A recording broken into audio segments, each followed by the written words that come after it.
Want to know what it is and transform your life? Let's get started.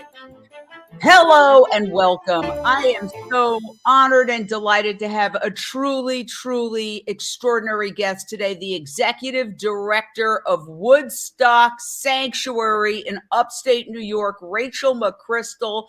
They are doing such extraordinary work, caring for almost 400 animals while participating in campaigns and leading campaigns to improve the conditions of animals everywhere, particularly in the United States. Rachel, so honored to have you today. I know you've got so much going on. Tell us about some of your key campaigns that you're working on right now. Thanks so much for having me, Jane. Yeah, we have a few happening right now. We have one that we started a year and a half ago, which is focused on state and county fairs and documenting and sharing the animal exploitation and the animal use that happens at those fairs. So that is a nationwide coalition with other sanctuaries and rescue groups to really just highlight what happens there and what people can do in their own individual action. And we have a specific New York component that I'm happy to talk about some more. And then right now, because it is sadly getting into baby bird season, is we have a campaign that is trying to ask Tractor Supply, which if you're not from a rural area, is a really huge farm supply store that is all over rural United States. It's a huge corporation. This time of year, they have what is called Chick Days, where they sell chicks, but also ducklings. So if you go to a Tractor Supply now, what you'll usually see is pens full of tiny, tiny chicks, a couple days old to a couple weeks old, and ducklings for sale. And why that is so problematic is that we found that a lot of those birds are bought cheaply by people who don't really have the wherewithal to take care of them properly. And we start getting calls as sanctuaries to take them on, and there's not enough homes. So we feel that there's not the education provided, and that also people should not be buying these babies trying to use them for entertainment or for cheap eggs. And then when they don't longer want them anymore and they're no longer to provide, or they're not able to provide proper medical care, they try to surrender them to sanctuaries and shelters, and there's not enough homes. So we are trying to stop it at the source, which is the point of the breeding and the cheap sales to consumers. And here is a petition that is on your website, and your website is very simple, woodstocksanctuary.org. This is the petition. What is your goal? It says here 8,000 signatures by the end of this month. How are you doing on that? We have about 5,000 to go, so we are pushing it this week.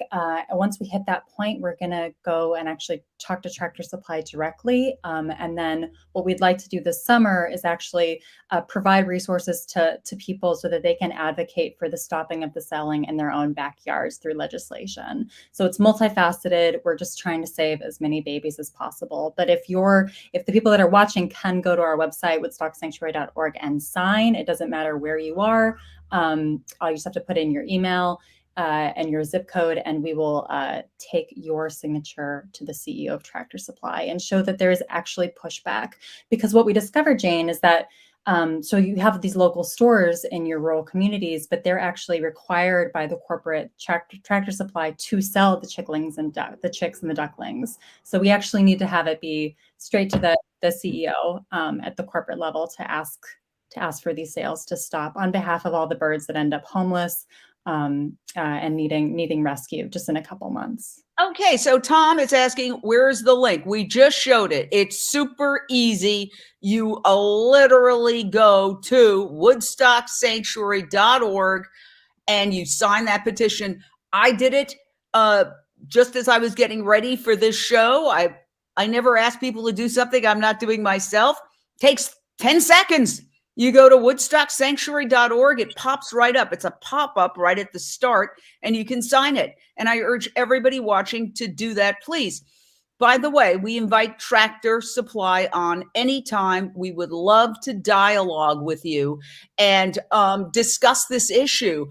It's really about a broader issue, Rachel, which is are animals commodities or are they sentient beings? And this issue is coming up more and more.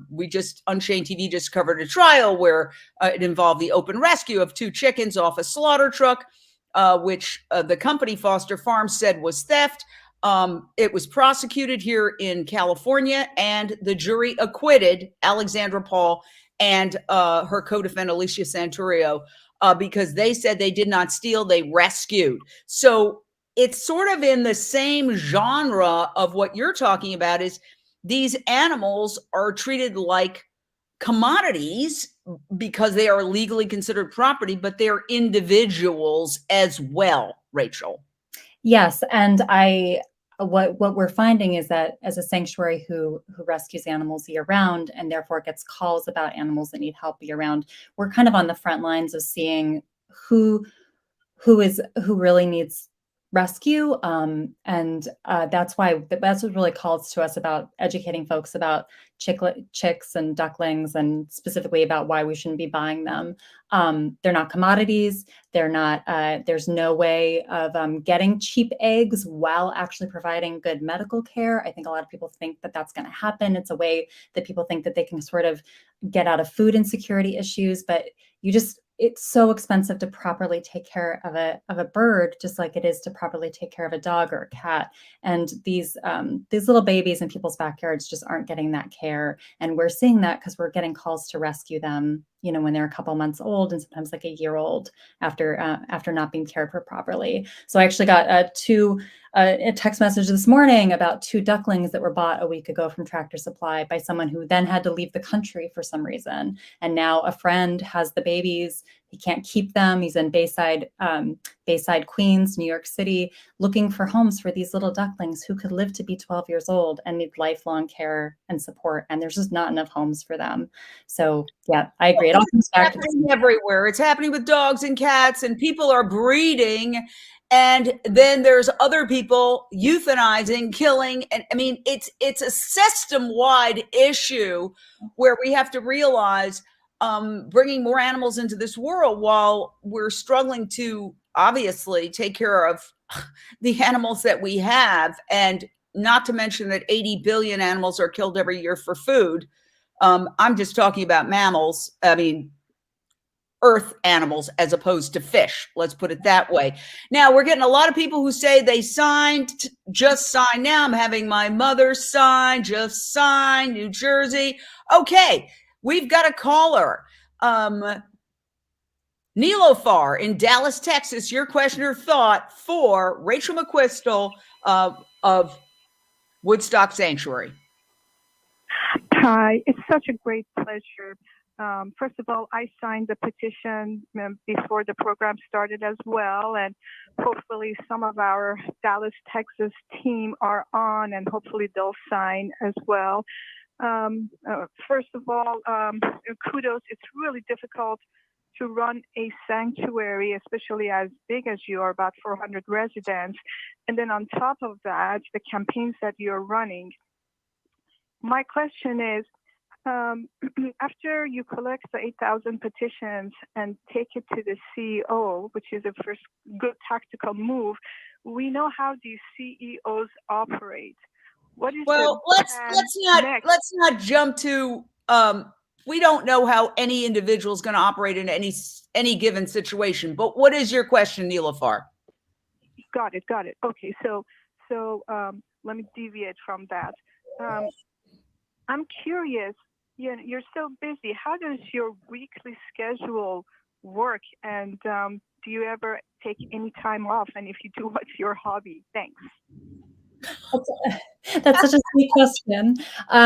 We do have other steps planned for the Tractor Supply campaign, so stay tuned on that. Anyone who signs a petition, we will email you updates because there will be other action items. So that's a great preliminary question.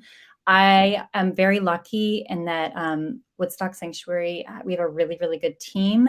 So we have managed to. It's not easy, but we have managed to build out a team of people that is, on the ground, taking care of animals and doing all the work we're doing. So I would say the last couple of years is the first time I've been able to kind of take some downtime for myself. And I like kayaking. I live right by the Hudson River. So kayaking, gardening, hanging out with my dogs. Wow. But I have to say, I know you, Rachel, and you are working around the clock and doing so much. While we talk about your sanctuary, let's get to your sanctuary for a second. We're going to play just a little bit of video of some of the many animals that are living their best lives at the Woodstock Farm Sanctuary. Tell us how you do it and what you do, because it's not just a place for 380 plus animals to live, which is amazing enough, but you also do tours. You have events. Tell us. We do. So we sort of have a three-pronged mission. So we do a lot of rescue. We do rescue nationally. So last year alone, we've transported animals from as far away as Virginia.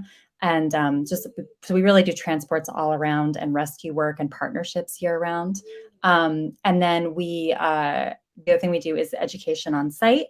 So we host thousands of people. So starting in May through the end of November, we're going to be having weekly tour days where you can come on Saturday and take a tour. And that's really, it's not entertainment. It really is designed to educate folks. So most people that come to the sanctuary have never been to a sanctuary before. They're not vegan. They don't know much about animal agriculture. And so our job is really to introduce them to some of the wonderful beings that you're seeing on your screen, tell their stories, introduce them to Olive the pig right there, and hopefully open people's hearts a little bit. What we found is that most people have no idea about what happens in animal agriculture. And most people have never met these animals that we call farmed animals. So that is a key part of what we're doing, is making those connections. And then we're also doing advocacy. We're doing campaigns. We're doing daily campaigns. I would say that one thing that is really amazing at running a sanctuary is we have 1 million stories to tell, and all we have to do is sort of tell their stories. So we found a lot of success on TikTok, reaching out to folks there who will never come to the sanctuary, that are learning about our residents and thus learning about animal ag and why we should forego all exploitation of animals. And it's really it really is a constant to just take care of the animals, raise money to take care of the animals, and then also do all this advocacy, because we're not going to rescue our way out of this problem. I agree 100%. Amazing work. We've got more callers coming in. We've got Jose in Arlington, Texas. Your question or thought for Rachel McCrystal, Executive Director of Woodstock Sanctuary in New York. Hi, Jane. Hi, Rachel. My question was, I just want to know, what has been your greatest challenge that you've faced while running your sanctuary, regarding the animals and the people that come there? Good question. I'd like to know. I think it's saying no is the hardest. People, I think, often assume, because there's a lot of loss in sanctuary life. We lose beings that we've cared for years and years, sometimes over a decade, and it's just part of what you do. Woodstock Sanctuary has been around for a while, and so we do have a very elderly population, and so it's very common that we lose beloved animals that are, part of our family. But I would say that I don't find that the biggest tragedy, or the hardest thing, because there's so few farmed animals that actually get treated with the same love and kindness that you would treat a companion animal with. And so I feel so lucky that we're able to provide end-of-life care and hospice care, and to be able to make these decisions holding their well-being at the heart of it. That just doesn't happen to the billions of animals that you're talking about, Jane. It happens to maybe a few thousand. So that is, while it's hard, it's not the hardest. I would say the hardest thing is really saying no. We get literally calls every day, and of animals who have, need placement, and there's so few homes that can take them. And so I can still think about animals that we've left behind on rescues, where we've gone and we've taken as many as we can. And I know that the ones that we've left probably didn't end up in a good spot, and probably are not alive still today. And I still can viscerally remember those animals that we left behind. So I would say that is by far the hardest thing.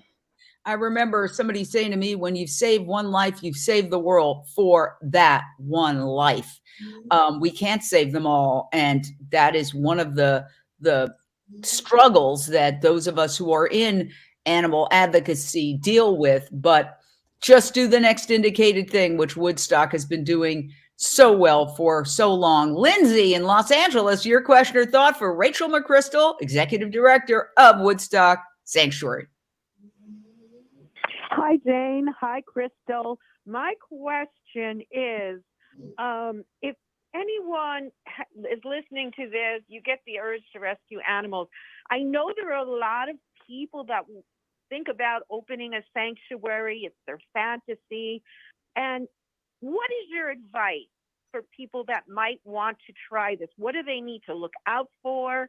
Is it viable? Talk a little bit about that if you would. Thank you. That's a fantastic question, Lindsay. I would say it is a million times harder than whatever you have in your mind. So most people who end up who come to us or go to another sanctuary and ask for advice, we actually end up dissuading them from starting a sanctuary, because unless you have that experience, you actually don't know how hard it is. And I mean physically and emotionally and in every way. So what we encourage people to do is to volunteer. So pretty much anywhere in the country, there's a handful of sanctuaries that are fairly close to you. Go get hands-on experience. Learn what it is like to be outside caring for animals in all weather in your region. Learn about hands-on animal care. Learn about how hard it is to say no. Really get that hands-on experience, whether it's with an internship, like we offer internships, and we've had interns go out and start really good sanctuaries after they've been here. Or just really get hands-on animal care experience. That would be the number one thing, because it's a disadvantage to those who you want to rescue if you haven't really done the research and also really thought through, is this something that I can physically do, that I have a plan for, and that I really can commit myself to for the lifespan of these animals who I'm taking in. That again, that can be 10, 15, 20 years. So do you have a 10, 15, or 20-year plan? It's incredibly important. So I would say that would be the number one thing, is to really get that hands-on experience and see if that still speaks to you, or if that person is just maybe should stay on as a volunteer at another sanctuary and just become more involved that way, because that's also incredibly helpful. And every sanctuary does really need animal care volunteers. They need humane education volunteers. Some of them need social media volunteers. There's all these ways that you can help existing organizations. I also want to give a huge shout out to two groups. One is the Micro Sanctuary Resource Center for people who want to start small, and just by rescuing a couple animals, just like a couple chickens in your house, maybe if you're in a rural area and you have a little more space, maybe rescuing a couple sheep or a couple goats, that's a really good place to start. Some really starting small and not changing your whole life, but really saving a few individuals who desperately need help now. And then also the Open Sanctuary Project, which has a very realistic how-to guides on how to start a sanctuary, what to think through if you're looking at property, and then also kind of one-on-ones on all animal care. So it's a very realistic way of looking and seeing everything you have to consider if you wanted to start a larger sanctuary. I wanted to ask you about sanctuaries in general. Maybe 30 years ago or less, there were maybe 4 sanctuaries. We had Farm Sanctuary, had Animal Place. You guys have been around a very long time, like these big established sanctuaries. And now there are hundreds of them. And I know personally, a lot of them are struggling. We did a show called Pig Little Lies, which was a reality series, first reality series on Unchained TV, first reality series ever starring a family of pigs. And we got to know some sanctuaries, and we've heard that they're struggling. And the reason why they're struggling is climate change to a certain degree. We've had unprecedented rains, for example, here in California, which are flooding the sanctuaries. These are animals who are outdoors at least most or even all of the time. And their area was flooded. And then you have supply chain disruptions. and you have inflation, the rising cost of hay and other foods. And we've heard that a lot of these sanctuaries are in crisis. Additionally, you have a situation where they used to be sort of, unique. Like, well, there's only one place to go. It's like now there are a lot of them. So they're kind of competing for people to come. And, my goal would be to see sanctuaries completely replace zoos, where instead of people taking their kids to a zoo, they take them to sanctuaries. But does that have to require the changing of the model of sanctuaries? Do they have to have some kind of unique proposition, each one of them, or to bring people in? This is a big question, but I think, sanctuaries are kind of at a crossroads right now. Yeah, I think it's always been difficult. But I would say that it's been incredibly difficult the last, I would say, 3 or 4 years. I think the combination of climate change, which is impacting all of us. I mean, here in the Hudson Valley, we're getting more and more rain. So we're and we saw droughts last year. So we're having to think through, like, what are some sustainability practices, like water storing things that we can do to make sure that we're doing the right thing by the animals here. But I know so many sanctuaries in California and through the Pacific Northwest that are, like, literally relocating to get away from fires and floods and drought. So that's been a unique challenge. COVID's been a unique challenge, as many of us, not every sanctuary, but many of us have a model where we have a lot of people come and visit, and we had to shut down completely in order to protect our staff and volunteers early in the pandemic. And inflation, we're struggling financially. It's really hard. And I do think that that's another good thing to think about when you're thinking about starting a sanctuary, is like, how are you going to pay for this? Because I think people think that there's unlimited amounts of funding there, and there's actually really not. So if you're personally not wealthy and you can't afford to kind of pay for everything yourself, it's hard to have a plan. I will say that I'm hopeful in that. I do think as awareness grows about farmed animal rescue, I'm hopeful that it'll be a little bit in line with how commonplace dog and cat rescue is that if we see these animals more and more as companions, the sanctuaries will be sort of like, like dog and cat sanctuaries or dog and cat rescues in every community, and that we should all support the sanctuaries in our community, whether that's like physically in our community or our digital community, and that, really seeing them as a shared value, which I don't think we've gotten to anywhere near yet as a society. But that's where I'm hoping we get, is that, these are beings that we've bred into existence and we've exploited, and that we are killing for food and for other uses. And when they're able to be rescued, those fewer that are able to be rescued, we do owe it to them as a community to provide for them. And I'm hoping that that goes further and further. But I would, Lindsay's question was so good, because I think oftentimes the how do I pay for this question isn't really thought through when you think about your sanctuary. And then that situation can change so quickly. It's incredibly hard to fundraise for this type of work because, Jane, as you know, very few people understand it. And very few people, I think the average person kind of knows why dog and cat rescue is important. I think if you talk to the average person on the street, they would at least agree with that. Even if they didn't personally rescue their dogs or cats, they would kind of understand the reason why. But I think the average person doesn't really understand why you would rescue farmed animals. I think they're so important because I know personally I've had conversations with people who, no matter what I say till I'm blue in the face, yeah. And then they go to a sanctuary and they see the animals and it hits them in an entirely different part of their being. It's in their heart, not their head. So you can say, hey, we're killing 80 billion animals, raising them in torturous conditions. Pigs, for example, which you're looking at a beautiful pig there, have the emotional and intellectual development of toddler children. What are we doing to them? And yet when they visit a sanctuary and they go, oh, and they fall in love with a pig, that changes everything. So it is super important. It is. And I feel the same way. I think that was Marcia, who's one of the loves of my life, up on your screen a minute ago. And she's been at the sanctuary since she was 4 pounds. I went to go pick her up at another sanctuary after she was rescued from a kill pile at an auction house. And a kill pile is where they throw all the animals that they can't sell that day, that are just going to be killed at the end of the day.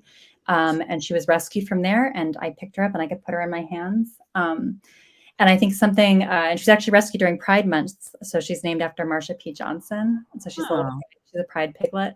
But she has made more vegans than I will ever make, because you just don't realize it's so easy to be so disconnected with how we've been trained to think about these animals who we farm, that you meet a piglet and she, asks you for peanuts, and she knows how to sit, and she's very charming, and you can no longer look at them the same way. Sanctuaries are vegan makers. They absolutely are. So while I'm also worried about all the sanctuaries that are really needing help right now and are struggling, I also am very heartened that it's becoming such a mainstream idea. And I really hope that the support is there. I really like your concept of the idea of maybe micro sanctuaries in every neighborhood. We're fighting to save the Bayona wetlands here in Los Angeles, LA's last coastal wetlands, home to 1,700 species, including threatened and endangered species, and they want to bulldoze it. And we're fighting. Unchained TV has been involved in the fight, hosting fundraisers, and there's lawsuits involved. There's also right behind us a lot that has become overgrown, and it's almost become like rewilded. And I always say, my gosh, if I won the lottery, I would turn that into a mini wetlands just for the animals in this neighborhood. There's nowhere for them to go. We are destroying the home of all these animals. And by the same token, it would be interesting to have micro sanctuaries in every neighborhood. And, this is so far afield, but there is a whole discussion about autonomous vehicles taking over and eliminating the need for garages within maybe 15 years, 20 years. And if that happened, there would be the equivalent of 2 small cities opened up in LA alone for open space. So there are possibilities. They may be, let's hope we're around in 15, 20 years with climate change. But, it seems like it's very hard to see progress in real time. But then sometimes the law of unintended consequences, something happens, boom, and everything changes.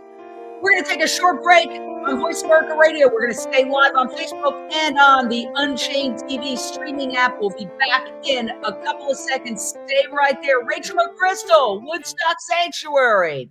All right, we are still live on Facebook and on the app and on various social media, YouTube, LinkedIn. We're so excited to have you.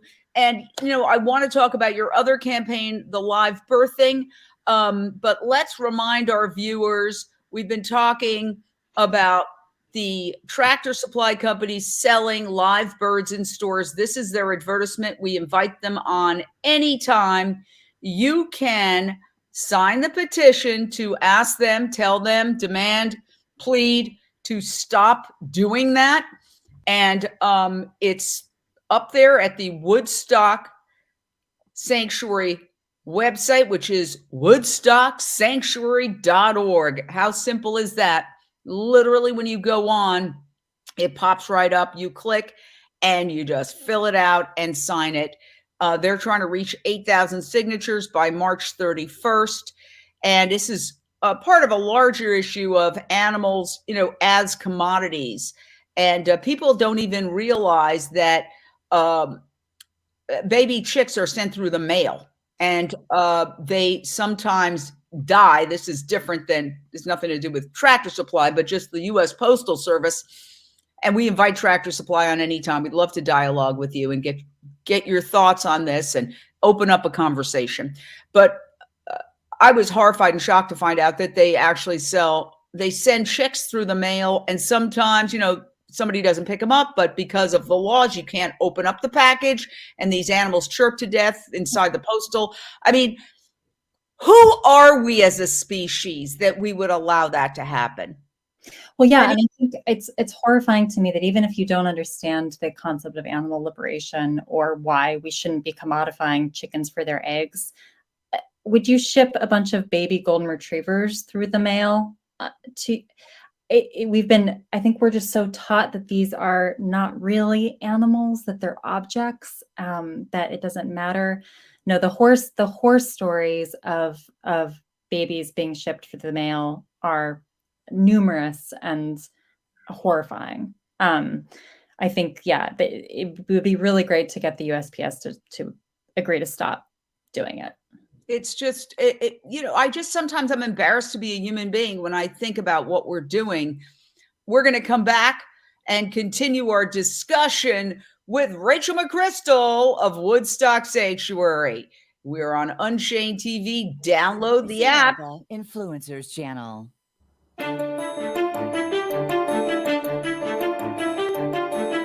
Welcome back to Unchained TV on Voice America Radio.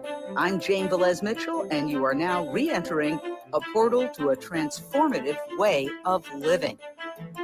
Welcome back, Jane Velez-Mitchell. We are with Unchained TV, the free global streaming network for compassion, sustainability, human health, all that good stuff. It's free to download. You can download it right on your phone. Just put in Unchained TV, one word. You can also download it on your TV via your Roku device, your Apple TV device, your Amazon Fire Stick, and you can watch it online at unchainedtv.com. So we are a nonprofit. Our mission is very simple: to get around the mainstream media blackout on these issues and get the information to the people, because what's hurting animals is also hurting people. It's also hurting the planet. Rachel McCrystal, the executive director of the extraordinary Woodstock Sanctuary in upstate New York, that is open for tours. You can just go to woodstocksanctuary.org and find out all about it. Life-changing and beautiful.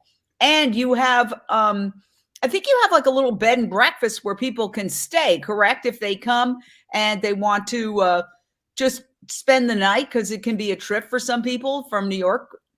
Yeah, if you want to come and you become a member, we have something called the Gray Barn. It's an on-site inn, so it's five different bedrooms, in-suite bathrooms, and it's a source of revenue to help keep the sanctuary operating. So you can come and stay and have an amazing vegan breakfast, and walk around the sanctuary by yourself, and then also your stay supports the mission. It's really we feel very, very lucky. We are in a beautiful part of the country, and I know I love when you visit, Jane, because I just think it's such a unique sanctuary space, and it's so peaceful. It just feels It's gorgeous. The barn, they call it a barn, but it's absolutely stunning, and the entire place is immaculate. Like, it blows my mind.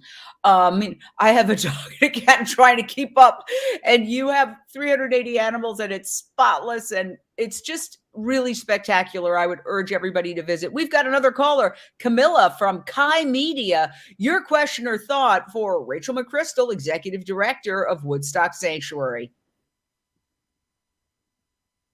Camilla? She just dropped off the line, Jane. She dropped off. Okay. Well, we're going to continue on because I've got tons of questions for you. Let's talk about your other campaign. And your campaign is vis-a-vis birthing centers. Now, I went online and I saw this. To watch the Dairy Cow Birthing Center live feed, click here. The New York State Fair in Syracuse, New York welcomes the New York Animal Agriculture Coalition year after year to help provide a one-of-a-kind experience for visitors to a birthing center. The experience not only allows individuals and families to witness the miracle of life, but for farmers and animal agriculture professionals to talk about what they do. Wow. What is your plan on this issue here? Yeah, so if folks want to see footage, we have some, if you go to our website, you can click on the Learn button and there's a State Fair tab, and you can see information about our bigger State Fair coalition and then also this specifically. Birthing centers happen at many state and county fairs across the country. They happen for dairy cows, like Holsteins, but also there's some pig birthing centers too. And we went to the one up in Syracuse and got a bunch of footage this last year. But essentially, it's dozens of cows that are very pregnant. They are often induced to give birth during the 10-day run of the fair, and then they give birth as basically a spectacle. So they're giving birth in front of like stadium seating of people watching. And as they're watching, they take the baby away from the mom. And they'll never be reunited. And it's sponsored, by this agricultural coalition. And it's dairy. It's supposed to promote the dairy industry and dairy farms, which is a huge industry in New York State. So we are trying to get this shut down. It's completely unnecessary.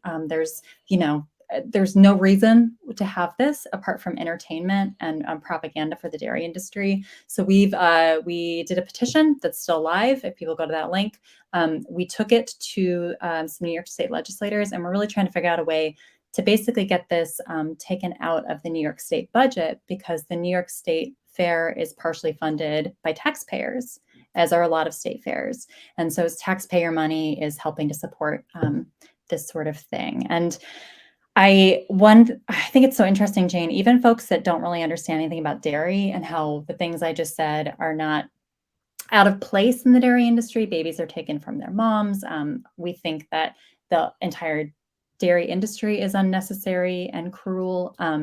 But when you talk about this specifically, people are really shocked that this is seen as entertainment. And so I'm really hopeful that we can get it banned, which would mean that that we could have dozens of these cows that are not impregnated and induced to give birth as part of this spectacle every year.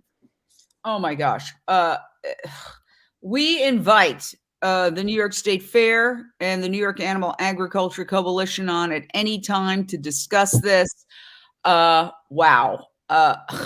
So New York taxpayers, and I live in California, but I'm a born and bred New Yorker from Midtown Manhattan.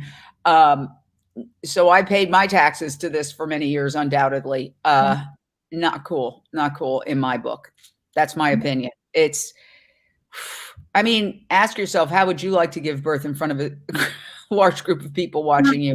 I've heard from a lot of mothers to that very degree that mothers are anyone who's gone through childbirth is I think can really imagine themselves in that situation.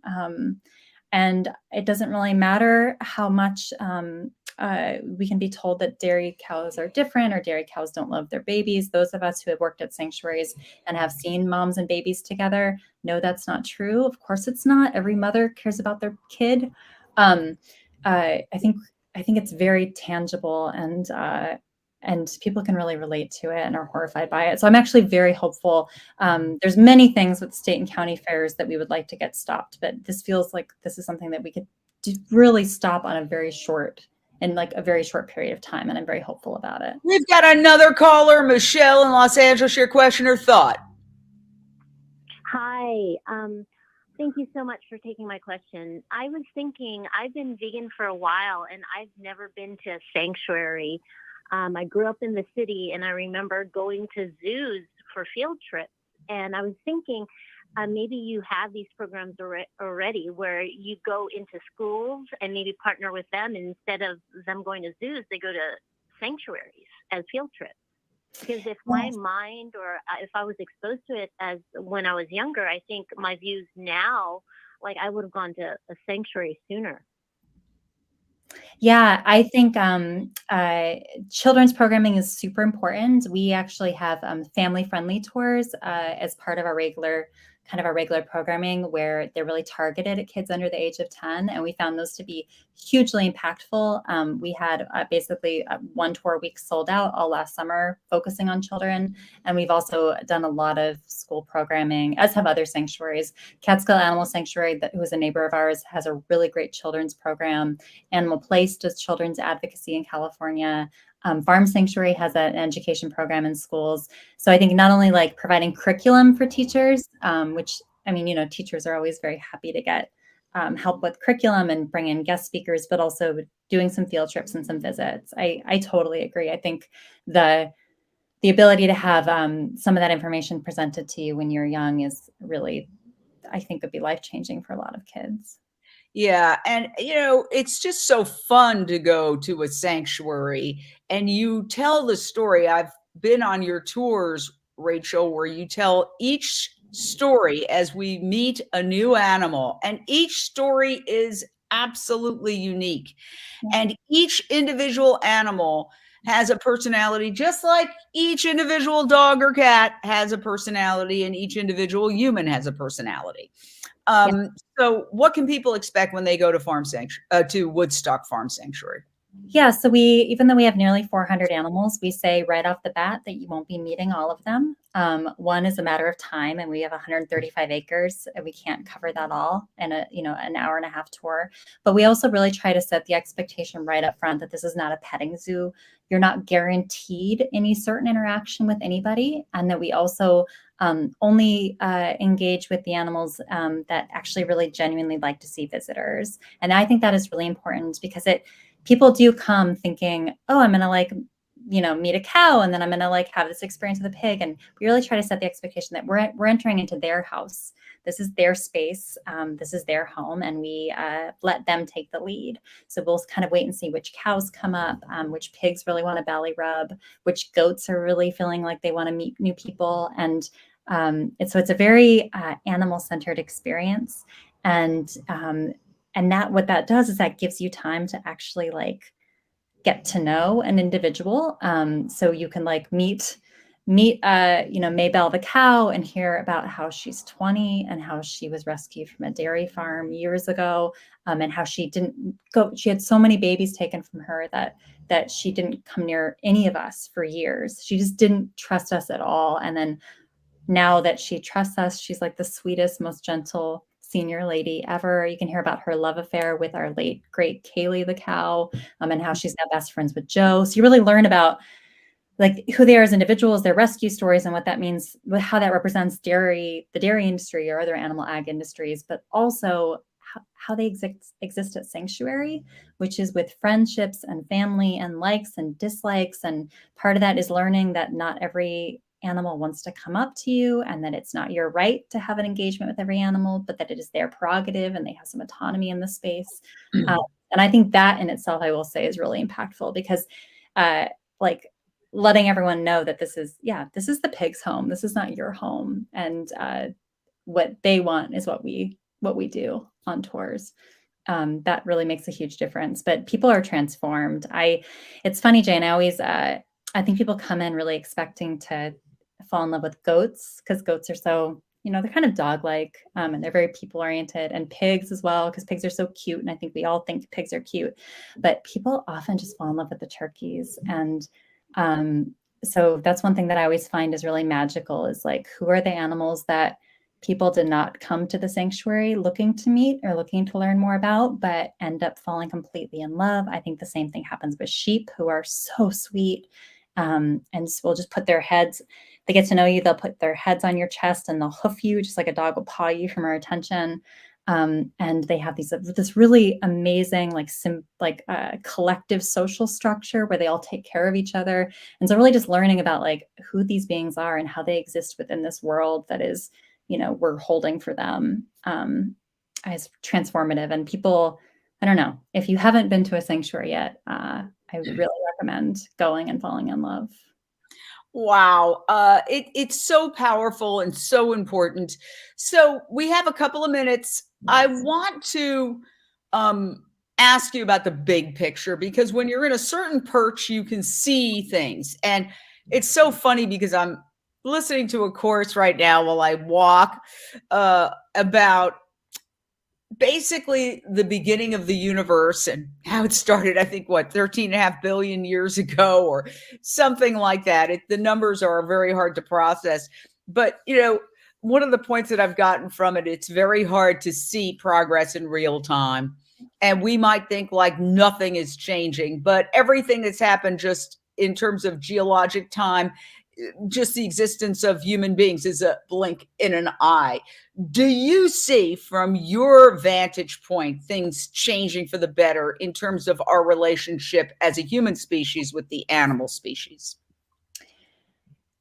That's a hard question. I think that on the minute scale, no, in that we are consuming more and more animals every year. And the degradation of natural spaces, as you mentioned, Jane, is happening at a continuously accelerated rate when you think about the global deforestation, and it's all connected.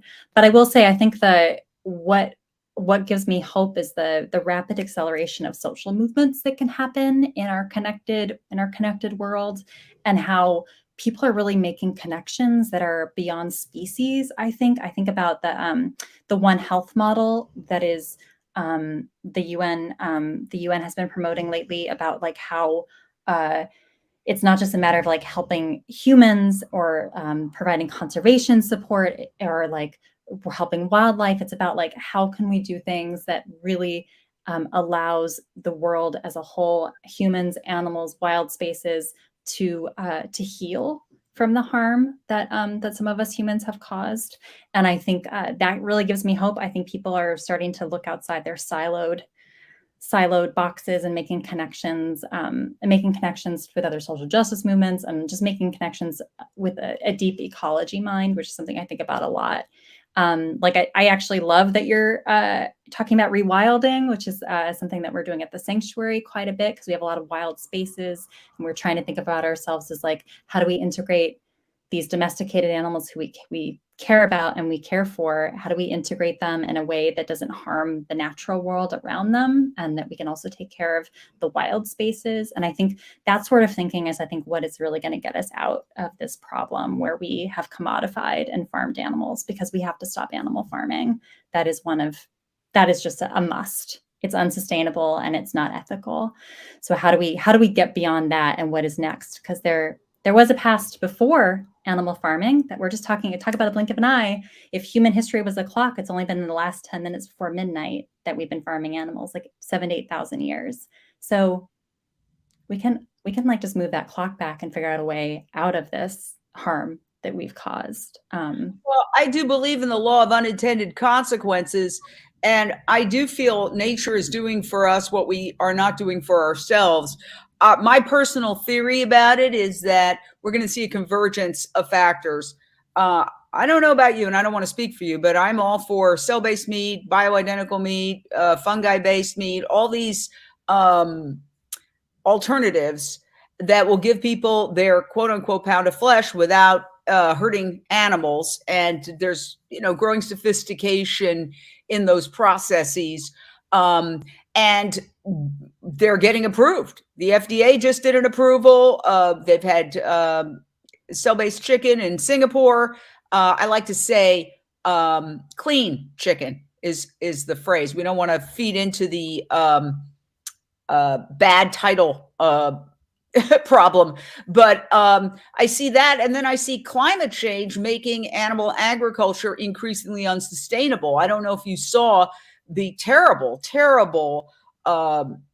it was a TikTok video of thousands of dead cows this past summer in Kansas. Somebody just did a rolling shot with their phone and it went viral on TikTok. Thousands of dead cows that had died from the heat and the drought in Kansas. You're seeing the extreme weather, the tornadoes, and all of this is making animal agriculture very difficult and problematical. So I see those two convergences along with the plant-based movement coming together.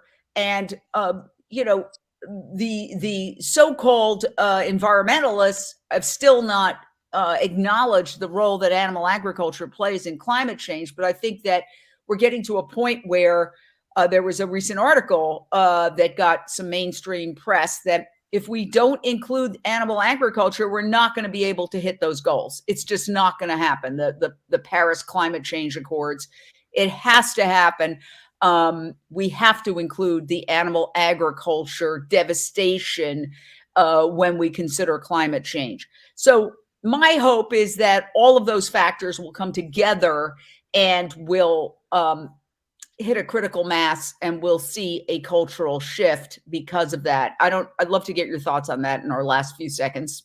Yeah, we have to absolutely stop farming animals.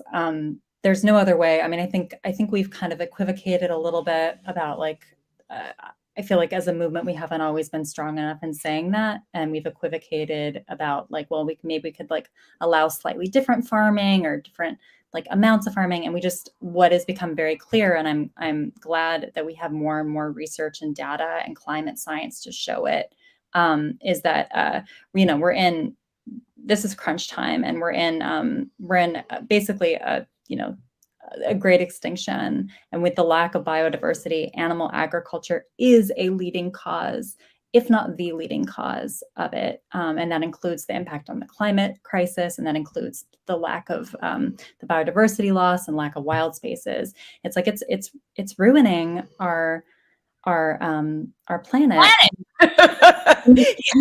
Stop. There's no equivocating. So I would say that like anything that gets us in that direction is going to be a positive. And I will, it's interesting, Jane, I think that is starting to show up in conservation groups a little bit. I'm seeing Greenpeace for the first time recently start talking about it, talking about animal agriculture and naming it as a climate harm. And I think everybody, that's something that everyone can do as an activist, is just like continuously saying that. And even 5 years ago, when I said that, people would look at me as if I had lost my mind. And when you would say that it is a leading cause of the climate crisis, and now I think it's slowly, people are getting it. And I think that means we have to shut it down. We don't need it. We need to just stop it. It is unethical, and it is wrecking the planet. It really is unethical and wrecking the planet. It was kind of cute because I heard a snore, and I know you told me before the show that that's your dog snoring. And I said, it's okay. My dog's doing Cirque du Soleil over here on this side. So those are the joys of having animals in our lives. And I just love what you're doing. I want to ask you this provocative question as we wrap up. I've had this vision of sanctuaries replacing zoos for a long time. But I think that just like zoos first of all, somebody explained to me the difference between a zoo and a sanctuary is that the sanctuary is designed for animals. The zoo is designed, and one of the reasons they keep them in closed quarters is that if they didn't keep them there, they wouldn't be on display. They'd go off and you wouldn't see them. So the reason why elephants are kept in these tiny spaces where they rock and they're traumatized is that if they open it into a big space, they just walk away, and then the people wouldn't get their money's worth in their minds. But do you have any thoughts on how we might be able to make that transition? I've been thinking that, sanctuaries could become places where there are increasing community gatherings, even concerts. In other words, not something that changes the essential makeup of the sanctuary, but that brings people in, and then they get to see the animals while they're there, in the same way that zoos lure people in. It seems like sometimes the animal exploiters have all the clever ideas about getting people into their tent. Yeah, I think there's a variety of philosophies about this, even within the sanctuary community, and I feel like it's very nuanced. I think one thing we have to be very careful of is like not centering human entertainment, because that's also, not only do we want to make sure that the animals in our care are prioritized, obviously, but also that's not really teaching the lesson that we want to teach to the visitors and to the people that are like coming into a sanctuary, that they're like, they pay $10 and they're guaranteed that they get to hang out with a goat. It's like, well, maybe if the goat wants to hang out with you.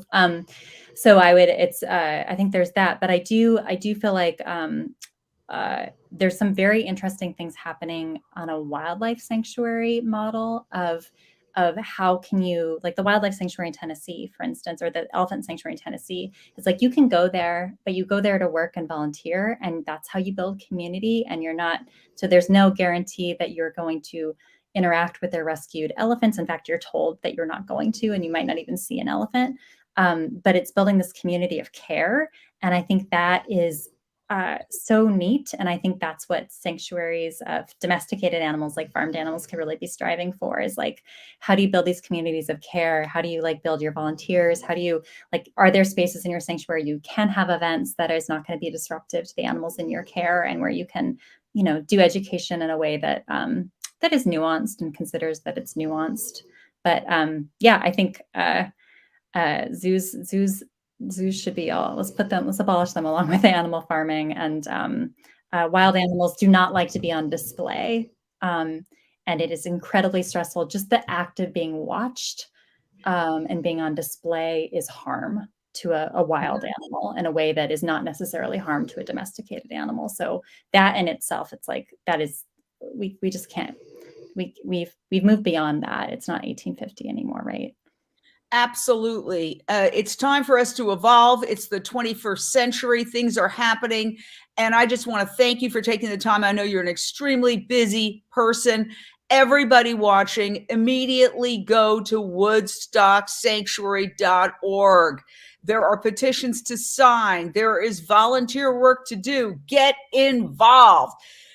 This lady's working around the clock. She can't do it alone. She's got an incredible team. You can be part of it. Thank you so much for joining us for Voice America Radio, Unchained TV, and download our streaming network for compassion, climate, and human health. See you next time. All right.